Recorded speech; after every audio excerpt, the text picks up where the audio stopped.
የምናየው ከዚህ ርዕስ ስለማንወጣ የትጋት እንዲሁም ደግሞ እግዚአብሔር ምርኮን የሚመልስበት ኃይልን የሚያድስበት ወር እንደመሆኑ መጠን ከዚህ ጋር በተገናኘ ስለሆነ የምናየው በዘኍልቍ መጽሐፍ ምዕራፍ 22 ከቁጥር 1 ጀምሮ ያለውን እዚሁ ዘኍልቍ ላይ ነው ዛሬ ላይ የምንቆየው።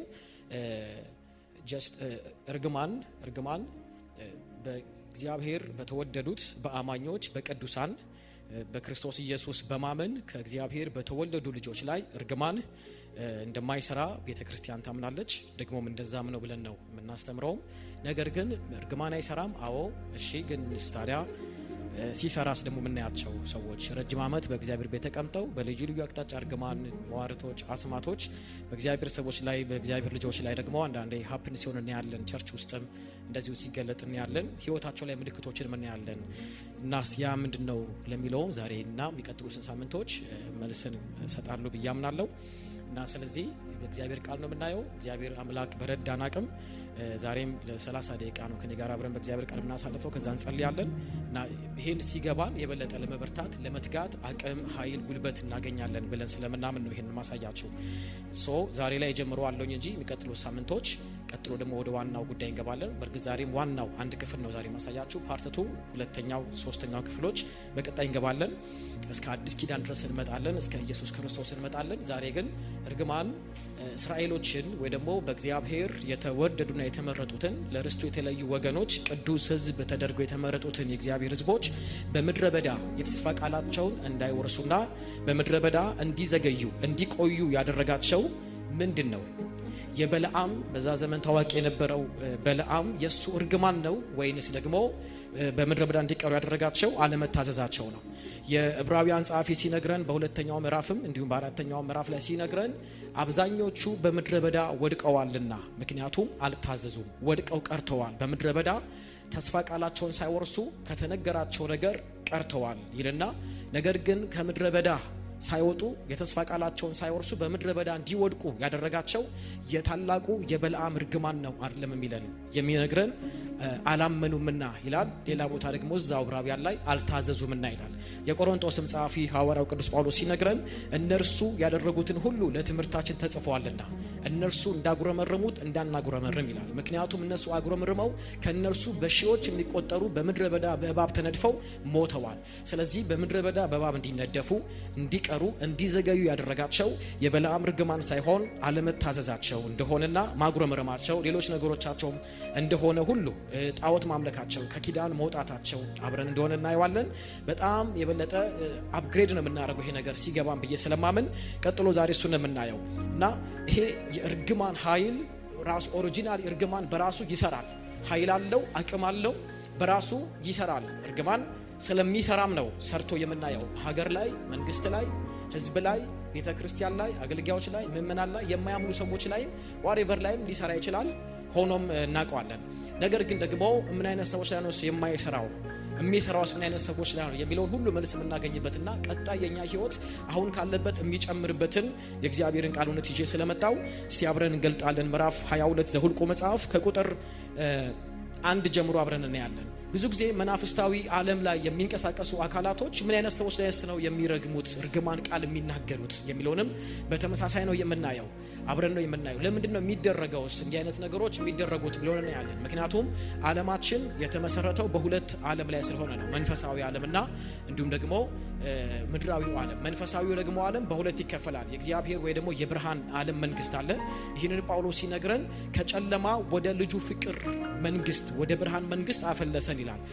እርሱ ከጨለማ ስልጣን አዳነን ይላል። የቆላሲያስ መጽሐፍ ላይ ምዕራፍ 1 ላይ ከጨለማ ስልጣን አዳነን። ስለዚህ የጨለማ ስልጣን የእርሱ ገዥነት አለ። በሚቀጥሉ ሳምንቶች አሳያችኋለሁ። ሰይጣን የዚህ ዓለም ገዢ ነው። ይሄ መጽሐፍ ቅዱስም ይናገርለታል፣ እውነትም ነው። ኢየሱስም ተናግሮለታል። የዚህ ዓለም ገዢ ወደ እኔ ይመጣልና አለ፣ ነገር ግን በእኔ ላይ አንዳች የለውም አለ። ይህንንም ምን ማለቱ እንደሆነ በቀጣይ እናየዋለን። ዋናው የትምህርታችንም አካል እሱ ስለሆነ ከዛ ውጭ ደግሞ እንደገና የጨለማው ጳውሎስም ሲነግረን በቆሮንቶስ ምዕራፍ 4 ላይ ሲነግረን እርሱ የዚህ ዓለም ገዢ አምላክ ነው ይላል። የዚህ ዓለም ገዢ አምላክ የሚለው የትኛውን ነው የሚለውንም አብረን ማየት አለብን። እውነት ነው። ነገር ግን አምላክነቱ ለማን ነው ሲባል ለዚህ ዓለም ነው። እኛ ደግሞ ከዚህ ዓለም አይደለንም። በደንብ አረጋሳ ያኔ የምናየዋለን። በጣም ሲገባን ህይወታችን እየጨመረ ስለሚመጣና በእግዚአብሔር ላይና በኪዳኑ ላይ ያለንም ኮንፊደንስም ስለሚጨምር ነው ይሄ ነገር አብሬ የማሳያችሁ አብረንም የምናየው። ጸሎታችን ይቀየራል፣ እምነታችን ይቀየራል፣ ነገሮቻችን ሁሉ አብሮ ይቀየራሉ። እና ስለዚህ ግን ይሄኛው ዓለም ከዛኛው ዓለም ስለመጣ ወይ ደግሞ የጨለመው ዓለም ከብርሃኑ ዓለም ቀጥሎ በኋላ ስለመጣ የሚያደርገው ነገሮች ሁሉ የብርሃኑን ዓለም ተከትሎ ነው የሚያደርገውና የሚሰራውን ሁሉ የሚሰራው በብርሃኑ ዓለም ተቃራኒ ነው። ስሙም ለዚህ ነው የብርሃን ተቃራኒ ስለሆነ የጨለማ ዓለም መንግስት የሚል ስም ይወጣለት። ከስሙ ጨምሮ ወይ ደግሞ ጀምሮ ተቃራኒ ነው። እንደምታውቁት የእግዚአብሔርን ነገር ሁሉ በተቃራኒ ነው የሚሰራው። እግዚአብሔር የሚወደውን ይጠላል፣ እግዚአብሔር የሚባርከውን ይረግማል፣ እግዚአብሔር የማይፈልገውን ደግሞ ይፈልጋል። በእንደዚህ መልኩ ነው የሚሰራው። የጨለማው ዓለም ባይኖር ሰዎች በእንዲህ አይነት ህይወት እንደማይቀጥሉ ማወቅ አለባቸውና ፎርስ የሚደረጉት ነገር አለ። በመንግስት ጀርባ ይሰራል፣ በፖለቲካ ጀርባ ይሰራል፣ በቤተ ክርስቲያን ጀርባ ይሰራል፣ በሁሉም ነገር ጀርባ በግለሰብ ጀርባ ሆኖ ይሰራል። ለዚህ ነው መጋደላችን ከደምና ከስጋ ጋር አይደለም የሚለን። አብረን እስቲ ነው ይህ ህዝብ ከግብጽ ምድር የወጣ ህዝብ ነው። ከግብጽ የወጣውን ህዝብ ባላቅ እንዴት አድርጎ እንደተመለከተው አብረን እያየን ዛሬ እንቀጥላለን። ኢየሱስ ጌታ ነው። ሃሌሉያ። እግዚአብሔር ዛሬም ይባርከናል። ቁጥር 1 እንደዚህ ይላል፣ የእስራኤልም ልጆች ተጓዙ በኢያሪኮም ፊት ለፊት በዮርዳኖስ ማዶ ባለው በሞዓብ ሜዳ ሰፈሩ ብሎ ነው የሚነግረን።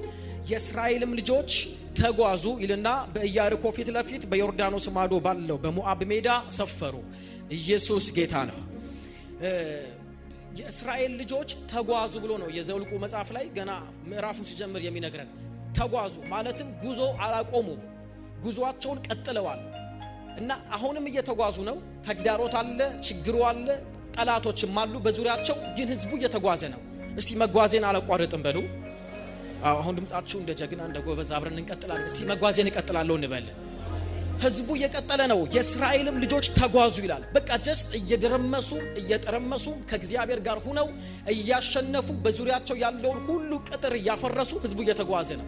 ወዴት ነው የሚጓዘው ደግሞ ስትሉ ወደ ተነገራቸው የተስፋ ቃል ነው የሚጓዙት፣ ወደ ከነዓን ምድር። እግዚአብሔር አስቀድሞ ገና በግብጽ ምድር እያሉ የነገራቸው የተስፋ ቃል የሚወርሱበት ቦታ አለ።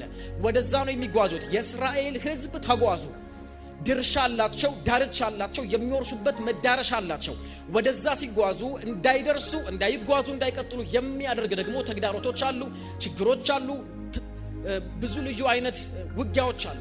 ህዝቡ ግን አሁንም እየተጓዘ ነው። በጌታ በኢየሱስ ስም እንጓዛለን። አሁንም እስቲ እጓዛለሁ በሉ፣ እጓዛለሁ በሉ፣ እመኑኝ እጓዛለሁ በሉ። እስቲ ሁኔታዎች ቢኖሩም ምን እላለሁ? ውጊያው ቢኖር ምን እንላለን? እስቲ እጓዛለሁ በሉ። ጠላት ዓላማው ባለንበት እንድንቆም ነው። እስራኤሎች ባሉበት አልቆሙም፣ ሊዘገዩም እግዚአብሔር አልፈለግም። ተጓዙ። ተጉዘው መጥተው ምን ጋር ደረሱ ሲባል በኢያሪኮ ፊት ለፊት ባለው በዮርዳኖስ ማዶ ትይዩ ሰፈሩ። ምን ማለት ነው? ቀጣይ የሚገቡት የኢያሪኮ ምድር ነው። ኢያሪኮ ውስጥ በረከታቸው አለ። ኢያሪኮ ውስጥ በረከታቸው አለ። የተነገራቸው በረከት የሚወርሱት ነገር ኢያሪኮ ውስጥ አለ። በኢያሪኮና በህዝቡ መካከል ደግሞ በመካከላቸው ዮርዳኖስ አለ። ስለዚህ አንድ ጉዳይ ነው የሚቀራቸው፣ ዮርዳኖስ መከፈል፣ ኢያሪኮ መደርመስ ወይ ደግሞ መስጠም፣ መሬት ተከፍታ መዋጥ፣ ቀጥሎ መግባት ነው። እየደረሱ ነው። ጉዟቸው ቀጥሎ እያዩት ነው። ባይናቸው ሊደርሱ ነው። አሁን ዮርዳኖስን እናልፋለን፣ ያንን ኤርትራ ባህር ያሻገረናል። ሲቀጥል ደግሞ ኢያሪኮንም እሱ ራሱ መላለው እንደሚያደርገው ያደርገዋል፣ እንገባለን ብለው መተው ሰፍረዋል። በአጭሩ ደርሰዋል። እስቲ እየደረስኩ ነው በሉ፣ ጉዞዬ በሉ። ዓላማ እንደሌለው አይደለም። እየተጓዙ ነው። ቸርችም ስትመጡ እኮ እየተጓዛችሁ ነው። ስታገለግሉም ስትኖሩም ስትሰሩ ዋሬቨር ስናደርግ እየተጓዝን ነው። ለኛ ላይ መስል ይችላል የሆነ ምናዘግም ባለንበት ምንቆም፣ ዝም ብሎ መማር፣ ዝም ብሎ ቸርች መምጣት፣ ዝም ብሎ አስራት መስጠት፣ ዝም ብሎ በቃ ወጥቶ መግባት፣ በየወሩ ደሞዝ በቃ መቀበል፣ ቤት ኪራይ መክፈል ይመስለናል። አይደለም፣ እየተጓዝን ነው። እስቲ አሜን በሉ። እየተጓዝን ነው፣ እየደረስንም ነው። ሃሌሉያ። በዚህ ሰዓት ላይ በአንድ ሜዳ ላይ በሞዓብ ሜዳ መጥተው ሰፍረዋል። አሁን ረፍት እያደረጉ ነው። በዚህ ሰዓት ላይ እንግዲህ አሁን የርግማኑን ዓለም ነው ማሳያችሁ ማለት ነው። ምክንያቱም ይሄ ሲገባን የበለጠ በእግዚአብሔር ላይ ያለን ኪዳን ስለሆነ የሚገባን። የሴፎር ልጅ ባላቅ እስራኤል በአሞራውያን ላይ ያደረገውን ሁሉ አየ።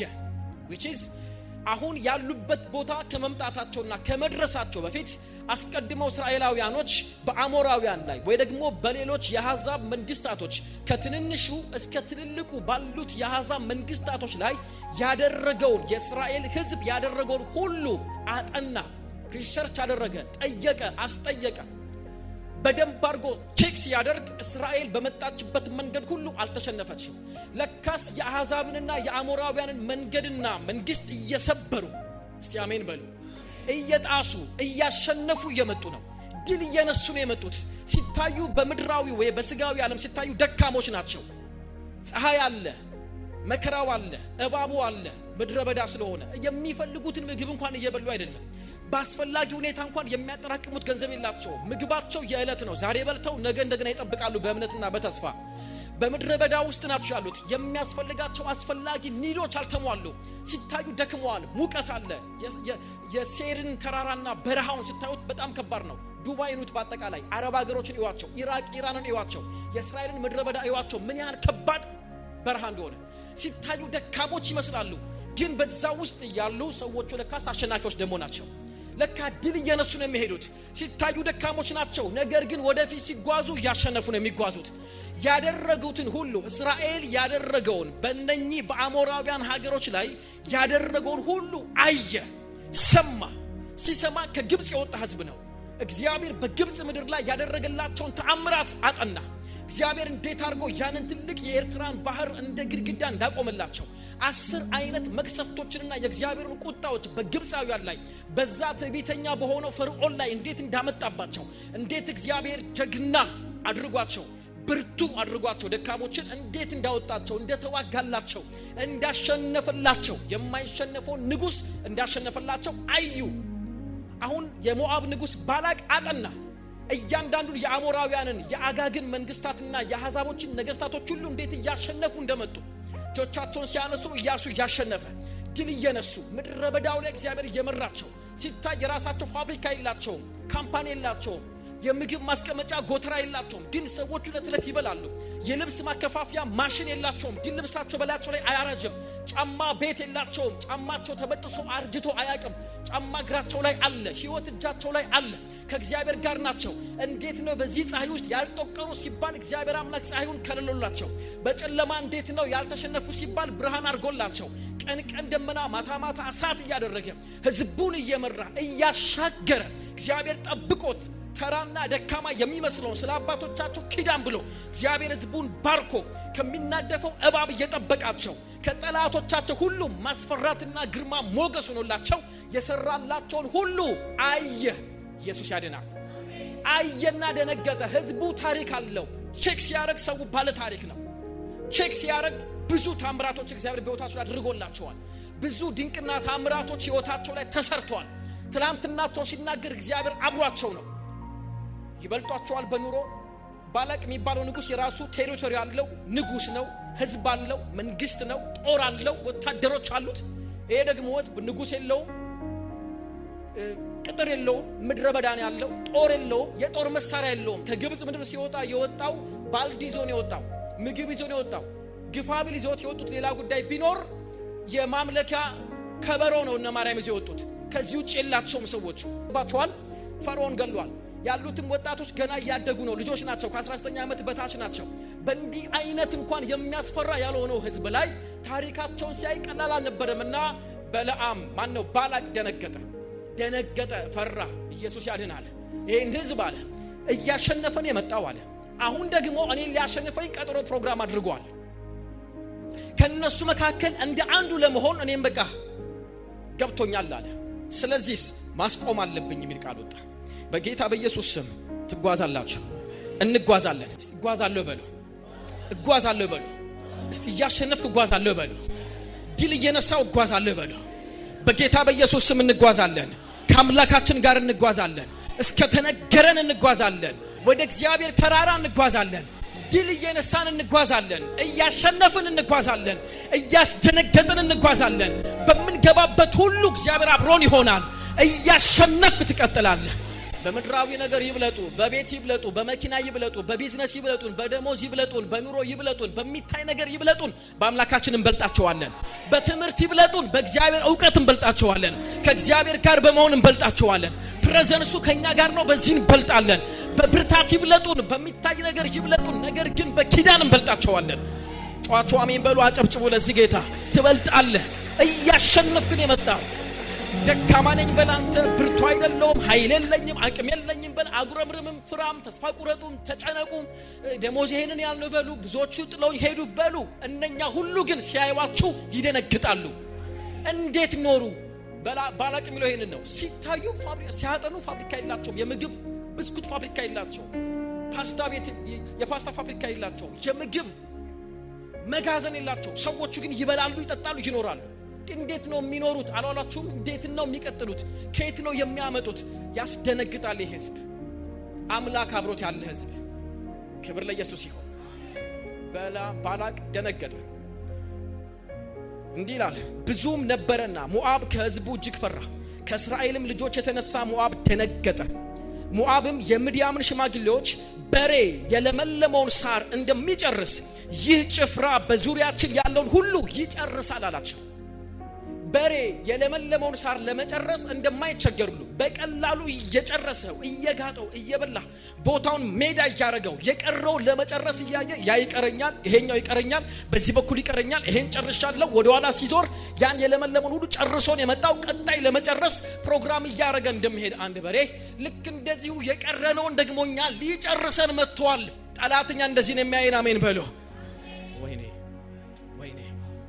ወይኔ ምንም ሁን ምንም እግዚአብሔር አብሮን ካለ ግን እየጨረሰን ነው የምንሄደው እንድከምም ምንም እንሆን አምላክ አብሮት ያለ ህዝብ ግን እያሸነፈ ይሄዳል ጠላት እንዲላል መሰለ ስላንተ ደካማና ቻረም የሚለው ሊጨርሰኝ መጣ ነው የሚለው የሆነ ሰፈር ስትገባ ምንድነው የሚለው ያን ሰፈር ቀበሌ 04 ጨርሶ መጣ አሁን ነው ቀበሌ 07 ሊጨርሰን መጣ ነው የሚለው እላይኛው ሰፈር ጨርሶ መጣ ታችኛው ደግሞ ሰፈር ሊጨርሰን መጣ የሆነ ቦታ ሱቅ ብትከፍት የሆነ ቦታ ላይ መደብር ቢኖር የሆነ ቦታ ላይ ይኑር ምንም ቦታ ላይ በገባንበት ቦታ እኛ እንፍራም እንጨነቅም ውጤታማ አልሆንኩም እንበል ጠላት ግን የሚለው ተሰብስበው ሽማግሌዎቹ ነው ጠንቋይ ሆኖ ነገስታቱ ነው ተሰብስበው እንደዚህ ይላሉ እዛ ቦታ ላይ ሲያጠና የነበሩበት ቦታ ከኢየሱስ አካባቢ ላይ ጨርሰው ነው የመጡት እዛ አካባቢ የነበረውን ጠንቋይ መንፈሱን ሁሉ እርግማን ሰባብሮ ነው የመጡት አሁን ደግሞ እዚህ መጣ 01 ቀበሌ ላይ ቀጠና አንድ ላይ መጥቷል አሁን ደግሞ ሊጨርስ ነው ብሎ ይላል እንጂ አሬትም አይድም አይለንም ጧቸው አሜን በሉ የትም ቦታ ግባ ባንተ ጸሎት አይደለም ኪዳኑን ይዘን የምትሻገረው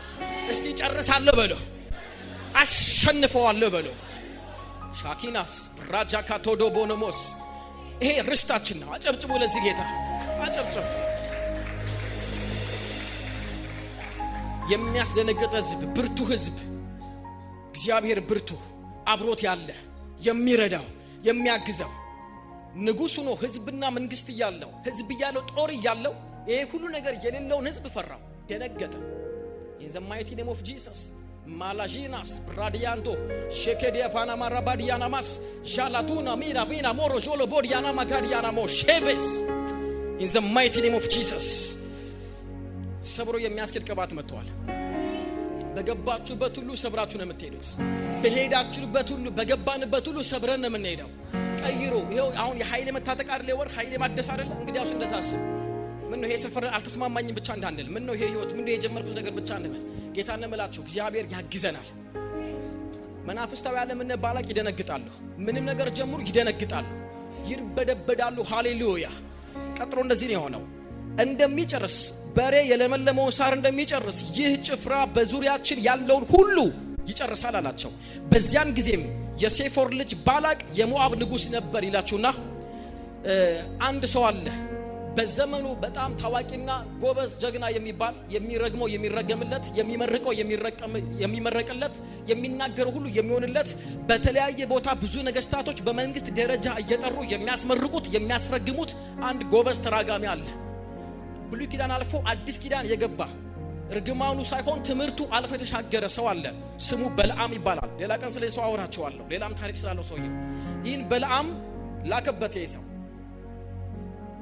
እነሆ ከግብጽ የወጣ ህዝብ አለ እነሆም የምድሩን ሁሉ ፊት ሸፈነ በአቅራቢያችንም ተቀምጧል ሲልክበት እጅ መንሻ ብዙ ገንዘብ ብዙ ወርቅ ብዙ ሀብትና ብር ልኮለት መጡና ሰዎች ምንድነው ሲል ከንጉሱ ከሞዓብ ንጉስ ከበለዓም ወደ አንተ የመጣ ድርሻ ነው ምንድነው ሲባል አንድ የሚረገም ህዝብ አለ ስራ ተገኝቶልሃል ቢዚ እንደሆንክ እናውቃለን አሁን ግን ይሄኛው በጣም አስቸኳይ ስለሆነ ስራ አለ ያም ደግሞ ስራ አንድ ከግብጽ የወጣ ህዝብ አለ እነማን ናቸው ሲለው ከግብጽ የወጣ ህዝብ አሜን አሜን አሜን እስቲ ከግብጽ የወጣው ህዝብ ነኝ በሉ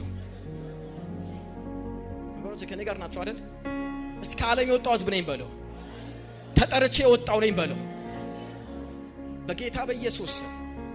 አያችሁ ንግግሩ ራሱ ከግብጽ የወጣ ህዝብ አለ። ከግብጽ ማንም ገብቶ የወጣ የለማ። ከፈርዖን እጅ የወጣ የለም። ፈርዖን በጣም በዘመኑ ግን በአምላክ እርዳታ ህዝቡ ከዛ ወጥቷል። የወጣ ህዝብ ነው። ያሸነፈ ህዝብ ነው። ኢየሱስ ጌታ ነው። ከግብጽ የወጣ ህዝብ አለ። ከዛኛው ዓለም የወጣ ህዝብ አለ።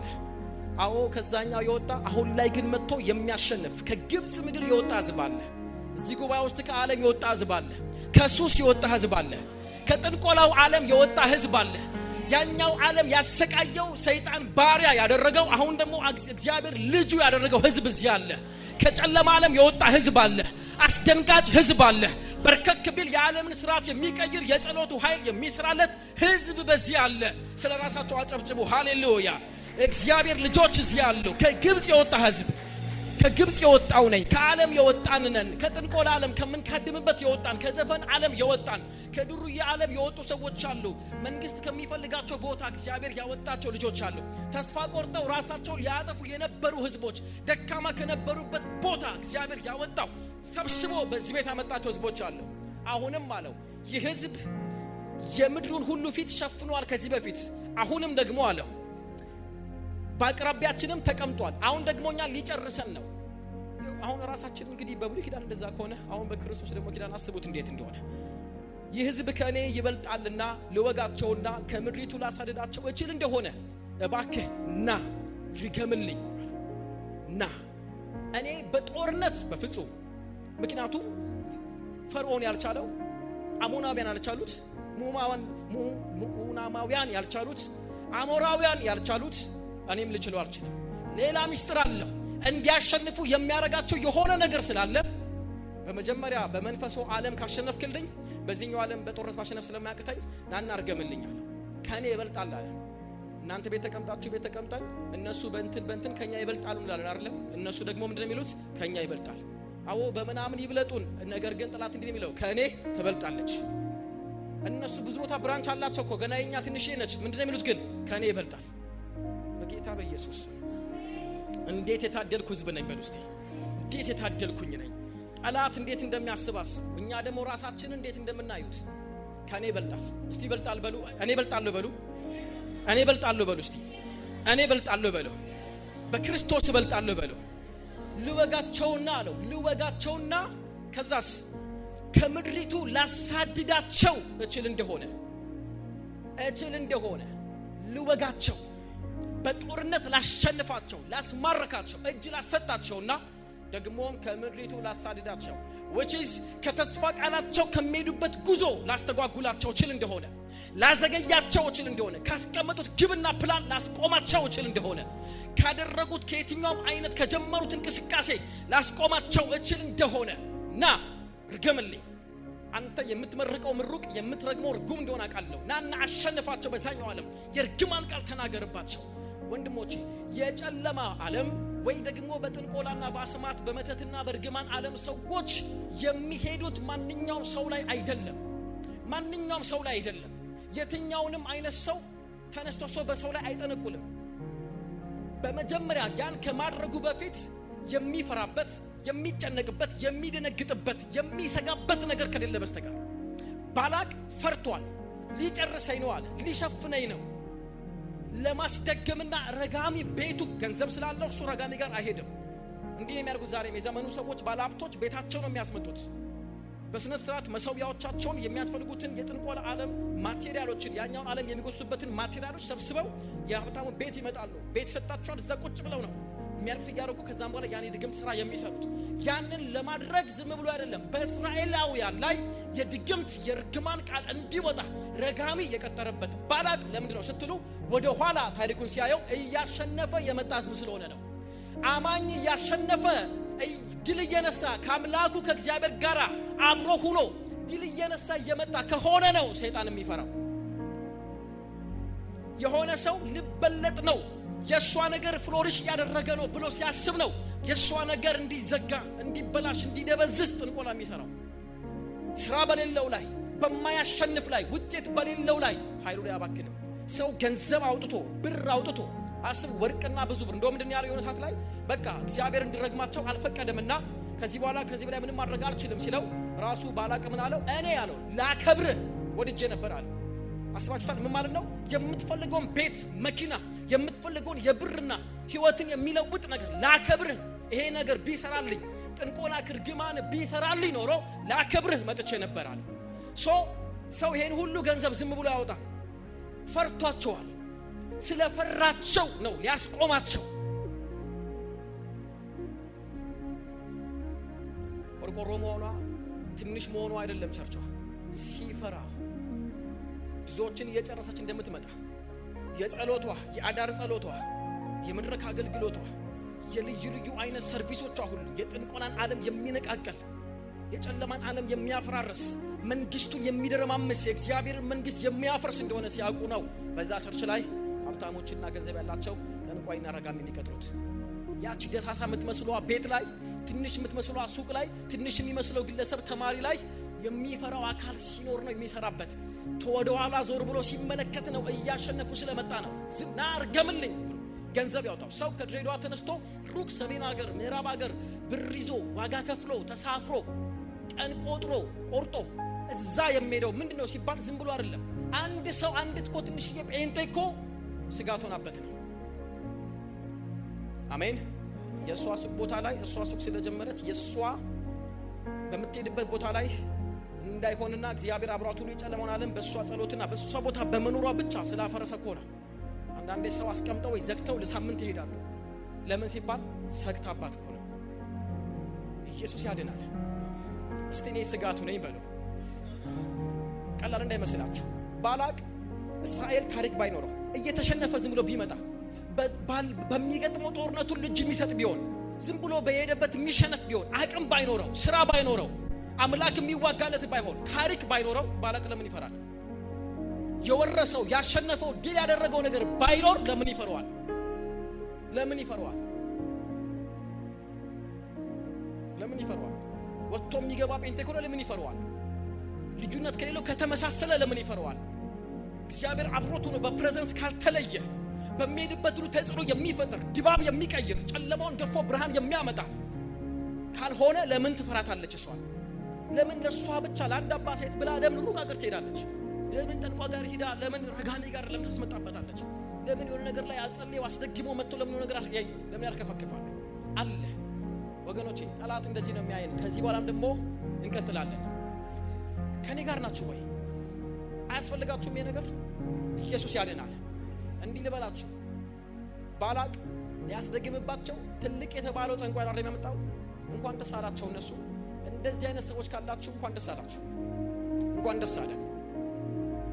እናንተ ላይ ሰው ገንዘብ በጅቶ ብር ወስዶ መስዋዕት ይዞ በግ ይዞ ጠንቋይ ቤት በአንተ ጉዳይ በአንቺ ጉዳይ ከሄደ እንኳን ደስ አለሽ፣ እንኳን ደስ አለ። ካልሆነንማ በቃ አልሰራንም እኮ ማለት ነው። ተጽዕኖ የላችሁም፣ ፕሬዘንሳችሁ የለም ማለት ነው። የሱ መንግስት ላይ ተጽዕኖ አላመጣችሁ ማለት ነው። የምድርን ፊት ሸፈነ። አሁንም ና እርሱንም እርገምልኝ፣ ምናልባት እወጋው አሳድደውም ዘንድ እችል እንደሆነ ብሎ ወደ እኔ ልኳል አለው። እግዚአብሔርም በለዓምን ከእነርሱ ጋር አትሂድ፣ የተባረከ ነውና ህዝቡን አትረግምም አለው። እስቲ አሜን በሉ። አሁን መጣና ለዚህ ሰዎች ምንድናቸው አለው እግዚአብሔር በለዓምን። ምንድናቸው? ከየት ነው የመጡት አለው። ነገረው። የላካቸው ባላቅ ነው። ናና እርገምልኝ አለኝ። ከዛ እኔም መሰዊያው ላይ አዘጋጅልኝ፣ ከዛም በኋላ በጎችና መሰዊያዎች ላይ የሚቀርቡት መስዋዕቶች ሁሉ አምጣልኝ አልኩትኝ። ላቀርብ ነው፣ ህዝቡን ለመርገም ነው። ናና እርገምልኝ፣ ልወጋው ላሸነፈው እንድችል በመንፈሳዊው ዓለም አሸንፈልኝ። ሰው መንፈሳዊ ዓለም ካልተሸነፈ ታች ስለማይሸነፍ ነው። እላይ ካሸነፈ እዚህ ይሸነፋል። ደጋግሜ ስለ መንፈሳዊ ዓለም ስላስተማርኳችሁ አስቱትን ቦታውን ዩቲዩብ ላይ በደንብ አድርጋችሁ ደግሞ ተማሯችሁ፣ ትምህርቶችን ተከታተሏቸው። ናና እርገምልኝ አለው። ያኔ እንደዛ ያለው እግዚአብሔር ህዝቡን አለው አትረግምም አለው። አትረግምም ለምን ሲለው እኔ የባረኩት ህዝብ ነው አለ። ባርኬዋለሁ። እስቲ አሜን በሉ። እግዚአብሔር ባርኮኛል በሉ። እስቲ ምን ነው? እስቲ እግዚአብሔር ባርኮኛል በሉ። አታምኑም እንዴ? እግዚአብሔር ባርኮኛል በሉ። ባርኮኛል በሉ። ተባርኬያለሁ በሉ። ባርኬዋለሁና አትረግመውም አለ። ልትረግመው አትችልም። ይህን ህዝብ ልትረግመው አትችልም። ምክንያቱስ እኔ አስቀድሜ ባርኬዋለሁ። የባረኩት ህዝብ ነው። አስቀድሜ የባረኩት ህዝብ ነው። አስቀድሜ የባረኩት ምን ማለት መሰላችሁ? በሌላ አባባል ካንተ እርግማን በፊት የኔ በረከት ይቀድማል። ምን ማለት ነው? አንተ ዛሬ ልትረግም ነው የመጣው፣ እኔ ግን በአብርሃም በኩል ከ500 ዓመት በፊት ህዝቡን ባረከዋለሁ። እኔ ካንተ እርግማን የኔ በረከት ይቀድማል። አትችልም ማለት ከጠላት ከዛሬ ከባለፈው ወራቶች ዓመቶች በፊት እግዚአብሔር በክርስቶስ መስቀል ላይ የባረከ ይበልጣል። እርሱ ይበልጣል። ጮኻችሁ አሜን በለው። እግዚአብሔር በሰማያዊ ስፍራ በመንፈሳዊ በረከት የባረካችሁ ይበልጣል። ከትላንትናው እርግማን የባለፈው ዓመት በረከት ይበልጣል። ከትላንትናው በልዓም የባለፈው የሺዎቹ ዓመት ክርስቶስ ይበልጣል። እስቲ ተባረክ ያለው በለው። እንደዚህ አይደለም፣ ተባረክ ያለው በለው። የእግዚአብሔር በረከት በለው ከበልዓም እርግማን ይበልጣል በለው። ወይኔ ኔቦና ጨበጭም ነበር። አሜን። አስቀድሞ እግዚአብሔር የባረከው ህዝብ፣ ቀድሞ የተባረከ ህዝብ፣ እንዳይረገም የሆነ ህዝብ እግዚአብሔር አስቀድሞ በክርስቶስ በረከት የከለለው፣ በአብርሃም በረከት የባረከው፣ እየባረከ የሚባረከው፣ በክርስቶስ ደስታ በክርስቶስ ሰላም የባረከው፣ በአብሮነቱ የባረከው ህዝብ አለ። ስለዚህ ማንም በላም ተነስቶ ቢመጣ ህዝቡ ሊረግመው አትችልም ማለት አትችልም። እኔ ምን ብየዋለሁ? ባረከዋለሁ፣ አትሂድ አለው። ስለዚህ መጣና አይ እግዚአብሔር አልፈቀደም አላቸው። አልፈቀደምና ሂዱ አላቸው። መልሰው ለባላቅ መተው በቃ እግዚአብሔር አልፈቀደምና ከናንተ ጋር አልመጣም ብሎናል ብለው ነገሩት። ባለፈው ከላከለት ብዙ እጅ መንሻዎችና ብሮች እጥፍ አድርጎ ላከለት። ከዛ ድጋሚ እንደገና አሁንም መጣ። እግዚአብሔር እንደዚህ አለው፣ እሺ አለ፣ ሂድ አለው። ችግር የለው። ሲያየው ልቡ ብር ሌላ ቀን አገለግላቸዋል። የበልዓም ልብ ምን እንደለወጠው በቃ ሂድ አለው። ሂድ ችግር የለውም፣ ገር ግን እኔ በአፍ ላይ ማስቀምጥልን የምነግርን ብቻ ትናገራለህ። ወንድሞቼ ሞትና ህይወት በምላስ እጅ ላይ ነው፣ ዝም ብሎ አይደለም። እኔ የምነግርን ብቻ ትናገራለህ።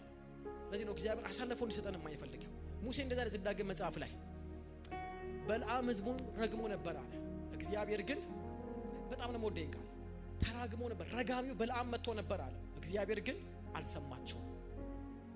እግዚአብሔር የማይሰራው ቀጥታ ያሳያቸዋል፣ ግን አልሰማቸውም አለ። እግዚአብሔር ረጋሚውን አይሰማውም። የኢየሱስን በረከት ሰምቷል፣ አይሰማው፣ አልሰማቸውም አለ። ቀኑ ሙሉ ሲራገም ኢየሱስ በዚህ ጉዳይ ላይ እንደዚህ ነው፣ አይሰማም። እሱ ደግሞ ካልሰማ አይሰራማ። ማለቴ እግዚአብሔር ካልተባበራቸው አይሆንም። ዋናው ትብብር ነው። ያዕቆብ እኮ ሲረግማቸው ሌዊና ስምዖንን እግዚአብሔር ወደ ድንኳናችሁ አይግባ፣ በድንኳናችሁ መካከል አብሯችሁ አይሁን አለ። ስትሰበሰቡ ተሰብሰቡ፣ ምንም ነገር አሳልፉ፣ ምንም ነገር ወስኑ፣ ግን በውሳኔያችሁ እግዚአብሔር አይተባበራል። ሰው ለንግድም እንውጣ፣ ለአገልግሎት እንውጣ፣ እግዚአብሔር አብሮ ካልሆነ ጥቅም የለውም። ደግሞም ያኛውም ለርግማን ይውጣ፣ እግዚአብሔር አብሯቸው ካልሆነ ከኛ ወገን ከሆነ አይሰራም። ስለዚህ ምንድነው ያለው? አልሰማቸውም ማለት ምንድነው? እግዚአብሔር ከረጋቢው ወገን አይደለም። እስቲ እግዚአብሔር ከጠላት ወገን አይደለም በለው፣ ከኔ ወገን ነው በለው። ሄደ እንደምታውቁት። ከዛም በኋላ አህያይቷ ተናገረች። ከዛ እንደገና እሷ እንደበደባት። ከዛ አህያይቱን ተከትሎ መልአክ ተገለጠለት። ከዛ መልአኩም ደግሞ እግዚአብሔር የነገረውን ነገረው። እኔ ምነግርን ትናገራለህ አለው። እሺ ያለው መጣ፣ መሰዊያ ሰራ፣ እርገምልኝ አለው። ምዕራፍ 23 ቅድም ያነበብኩላችሁ ቦታ ላይ እሱን አሳይቻችሁ ልጨርስ። ወደ መሰዊያ ቦታ መጣ። ምን አለው መሰላችሁ? 7 ቁጥር 1 ላይ 7 መሰዊያ በዚህ ስራልኝ፣ 7 ወይፈን 7 አውራ በግ በዚህ ያዘጋጅልኝ አለው። ባላቅም በለዓም እንደተናገረ አደረገልና ባላቅና በለዓምም በየመሰዊያው ላይ 1 ወይፈንና 1 አውራ በግ አሳረጉ። በለዓምም ባላቅን በመስዋዕት ዘንድ ቆይ፣ እኔ እሄዳለሁ፣ ምናልባት እግዚአብሔር ሊገናኘኝ ይመጣል አለው። የሚገልጥልኝንም እነግርሃለሁ አለው። ወደ ጉብታውም ሄደ። እግዚአብሔርም ከበለዓም ጋር ተገናኘ። እርሱም 7 መሰዊያዎች አዘጋጀው፣ በየመሰዊያውም ላይ 1 ወይፈንና አምና አደረኩኝ አለው። እግዚአብሔርም ቃልን በበለዓም አፍ አድርጎ ወደ ባላቅ ተመለስ፣ እንዲህም በል አለው። ወደ እርሱም ተመለሰ። እነሆም እርሱና የሞዓብ አለቆች ሁሉ በየመሰዊያው ቆመው አሁን የርግማን ቃል የሚጠባበቁት። ሃሌሉያ። ቁጥር 7 እንዲህ ብሎ መናገር ጀመረ። የርግማን ቃል ሲጠብቅ ባላቅ ከአራማ መጣኝ፣ የሞዓብ ንጉሥ ከምስራቅ ተራሮች ና ያዕቆብን እርገምልኝ፣ ና እስራኤልንም ተጣላልኝ ብሎ እግዚአብሔር ያልረገመውን እንዴት ረግማለሁ? እግዚአብሔር ያልተጣላውን እንዴት እጣላለሁ? ዋው! እግዚአብሔር ያልረገመውን እኔ እንዴት ልረግም እችላለሁ? እግዚአብሔር ያልተጣላውን እኔ እንዴት ልጣላው እችላለሁ? እዚህ ውስጥ እንዳለ ሰው አለ። እስቲ አጨብጭቡለት ለጌታ።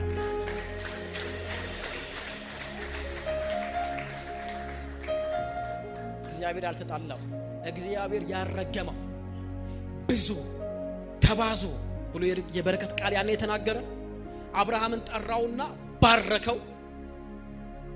ደግሞ በሙሴ በኩል ዘዳግም 28 ላይ የበረከትን ቃል ተናገረበት።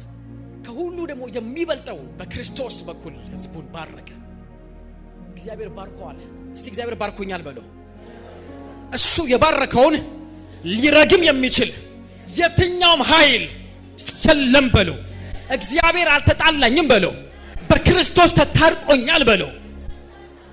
እሱ ከታረቀን ማን ነው ሊጣላን የሚችል? እግዚአብሔር ከወደደ የሚጣላ ማን ነው? እርሱ ካጸደቀ የሚኮንን የሚያጸድቅ ማን ነው?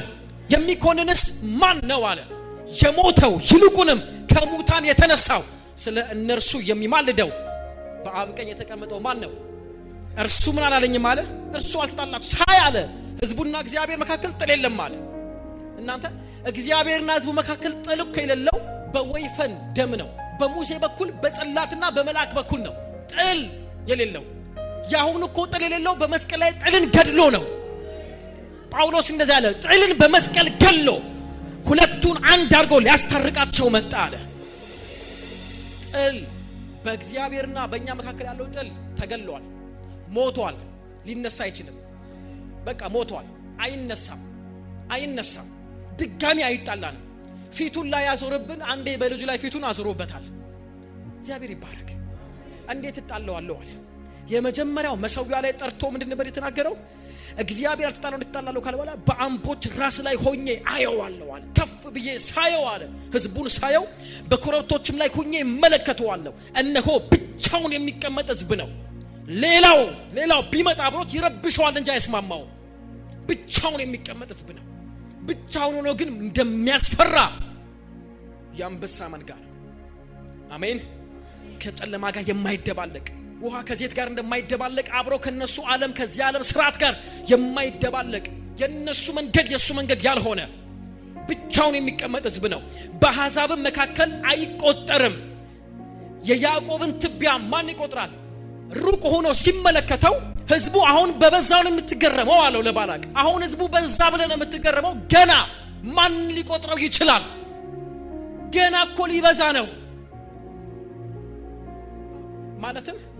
እስቲ ይሁን አሁን እስራኤልን ይዋት ደግሞ እኛን ይሁን በክርስቶስ በአብርሃም በኩል በክርስቶስ የመረጠንን እየበዛን እኮ ነው። በመላው ዓለም እንዴት እኛን ተመለከተ? በለዓም እዛ ሆኖ እኛን አየን። አውሮፓ ላይ፣ አሜሪካ፣ አፍሪካ ውስጥ የኩሽን የሴምን የያፌትን ነገሮች ሁሉ ሲመለከት አረገና ሊበዙ ነው አለ። እንኳን ረግሜ ላሳጥራቸው፣ እንኳን በርግማን ቃል ላቀነጭራቸው፣ እንዳያፈሩ ላደርጋቸው አይደለም ጭራሽ ሲመለከታቸው ማን ሊቆጥራቸው ይችላል አለ። ጠላት የዛሬ ርግማን አይቶ ሊረግም ሲመጣ ነግራችኋለሁ፣ የነገ ገና ብዛት፣ የነገ እድገት፣ የነገ ፍሬያማነት ታይቶላቸዋል። ጨዋቸው አሜን በሉ። ያዕቆብ ስር ይሰዳል፣ እስራኤልም ይጨበጭባል ይላል። በፍሬያቸውም የምድርን ፊት ይሞላሉ አለ። ስመለከተው አይደል እንኳን ረግመው እንኳን በርግማን ቃል ላስቆሙ አይደለም። ኧረ ጭራሽ እንደውም ይበዛ ነው አለ። ኧረ ጭራሽ ይበዛ። ጭራሽ አሁን ይሄ በቃ ጉባኤ ትንሽ ነው ብዬ በዚህ እርግማን ገና ነው ሳየው አለ። እኛ ያላየነውን እኔ ራሱ ያላየሁትኝን አይቶታል። በላ ደነገጠ። ያደረክብኝ ነገር ምንድነው አለው። ጠላቶችን እርገምልኝ ብዬ ስጠራህ ፈጽመህ ትባርካቸዋለህ አለ። እኔ እኮ ባርካቸው ብዬ ብር አልከፈልኩም። እርገማቸው፣ አሳጥራቸው፣ ከፍጻሜያቸው አይድረሱ ብዬ እኮ ነው የጠራሁኝ። ምንድነው ያረከው አለው ብዬ ነበረ። እግዚአብሔር በአፌ ላይ የሚያስቀምጠውን ብቻ እናገራለሁ ብዬ ነግሬሃለሁ። ና መሰዊያ ቀይራለሁ። ሌላ መሰዊያ ቀይሩ። እንደተለመደው መሰዊያው ላይ ወይፈኖችና በጎችን አረዱ። ድጋሚ እንደገና አሁንም እግዚአብሔር መጣ። የመጀመሪያው ላይ የህዝቡን መብዛት ነው እግዚአብሔር አሳየው። ሁለተኛው ላይ ደግሞ እዛው ምዕራፍ 23 ቁጥር 18 ደግሞ እንዲህ ብሎ ድጋሚ እንደገና አፉን ከፈተ። አሁንም እንደገና ባላቅም በዚያ ሆነ ታያቸው ዘንድ እባክህ ከኔ ጋራ ወደ ሌላ ቦታ ና፣ ዳርቻቸውን ብቻ ታያለህ አለው። ቁጥር 13 ላይ ዳርቻቸውን ታያለህ። ሰይጣን ለመራገም ወይ ደግሞ ክፉ ሰዎች የርግማን ቃል ሊያወጡ የሚያነሳሳቸው ተቃላቸው የሚያግላቸው ቁጣ የሚያመጣባቸው ዳርቻችንን ሲያዩ ነው። የእስራኤልን ዳርቻ ናና ያዋለው ዳርቻውን አየው ግን ሊገባበት ያለውን ከናን አየው የሚያስበውን ፕላን አየኸው እግዚአብሔር እንዴት እየረዳው ገና የት እንደሚደርስ አየኸው የተጀመረውን ፎቅ ይሄ ምድራዊ ፎቅ እንዳታዩት የተጀመረውን እግዚአብሔር ፕሮግራም እያየኸው ነው አዎ ዳርቻቸውና አይስት ያለው ቢያንስ ቁጣ ቢጭርብስ እንኳን አለ ዋ አሚና ሻላቮስ in the mighty name of Jesus አቤት ዳርቻችንን ጠላት ሲያየው እኮ ነው የሚበሳጨው ዳርቻዬ ትልቅ ነው በሉ እስቲ ይሄ ህዝብ ያመነ ነው ዳርቻዬ ሰፊ ነው በሉ እስቲ ዳርቻዬ በሉ እስቲ ከጠላቴ ቁጥጥር በላይ ነው ማሻቫና ማጋዲያና ማራቫና ማጋዲያና ማስ ምን አይነት ዳርቻ ነው ያለን ዳርቻቸውና ተመልከታለሁ ና በደንብ እንዲታይ ከፍታ ላይ ላውጣ አለው ና ብድግ ብለህ ተመልከታቸው ዳርቻቸው ይሄው እስቲ ፍጻሜያቸው አለ እንዴት የሚገርም ነው ከዛ እንደዚህ አለው ባላቅ ሆይ ተነሳ ቁጥር 18 ላይ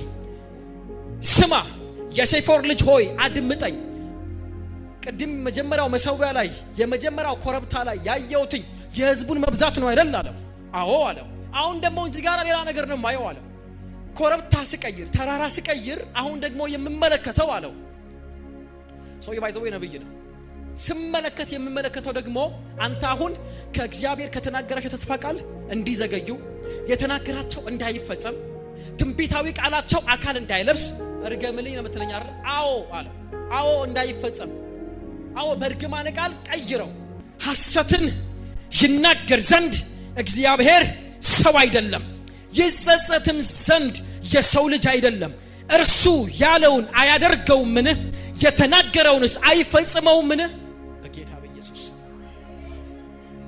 ምን ላርግላለው እርገምና በኔ ባንተ የርግማን ቃል በተሰጠ ይሄ የጥንቆላው ዓለም በተሰጠ ነብይነት ስልጣን በርግማን ቃል አስቆማቸዋል ቆይ አለው አሁን ነው መጣብኝ መንፈስ አለ መጣብኝ ልተነብይ ነው አለ ልናገር ነው በእውኑ እግዚአብሔር የተናገረውን አያደርገውምን በእኔ የርግማን ቃል የእግዚአብሔርን የትልቁን አምላክ የትንቢት የተስፋ ቃል ሊቀለብሰው እችላለሁን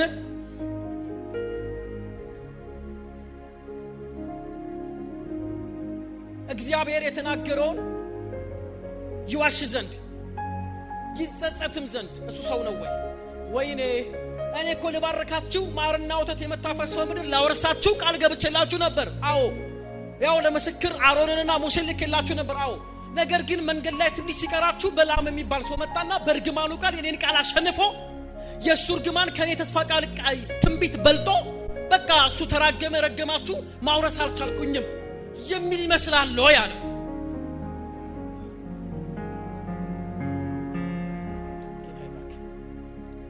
ይመስላል ወይ እየገባችሁ ነው ወይ ይመስላል ወይ ሊጸጸት የኔ ርግማን ቃል ከእግዚአብሔር የበረከት ቃል የሚበልጥ ይመስላል ወይ ኖ እግዚአብሔር የተናገረውን አያደርግም እንደኔ አይነት ምድር ላይ አሉ የሚባሉ ጠንቋዮች ተሰብስበን እስራኤልን ብንረግም የተስፋውን ቃል እንዳያደርግ ልንቀለበሰው ምንችል ይመስላል